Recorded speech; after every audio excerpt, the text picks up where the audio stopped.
അവരൊക്കെ വിളിച്ചാ വരാവില്ല കുട്ടിയെ, അതുകൊണ്ടാണേ. നമുക്ക് വിളിക്കണം, 28-ാം തീയതിയാണേ. അപ്പൊ അവര് വരികയാണെങ്കിൽ വരട്ടെ. കുഞ്ചിയതാ വരുന്നു. കുഞ്ചിയുടെ ഒന്ന് ചോദിച്ചോക്കട്ടെ എന്താ വേണ്ടത്.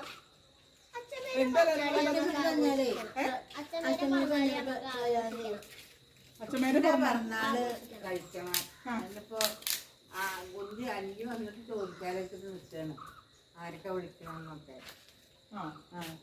ഇപ്പോഴെപ്പോഴും ഇനി വരുന്നുണ്ടത്. ഇനി എന്തോ വേണ്ടത്. പിറന്നാള് ശരിക്ക് 28-ാം തീയതി അല്ലേ? എല്ലാരും ഇന്ന് വിളിക്കാം. എല്ലാരും നേരത്തെ വിളിച്ചു വെക്കാം. തലേ ദിവസം വിളിക്കണേക്കാട്ടും നല്ലല്ലേ? ഇനിയിപ്പോ രാജു വരുമോ? ബീരനെ ഇവിടുന്ന് വിളിച്ച ഓള് വരെയിരിക്ക. എന്നാലും മധു, മണി ഇവരൊക്കെ അല്ലേ പറയാ, മക്കളല്ലേ. അപ്പൊ അവരോട്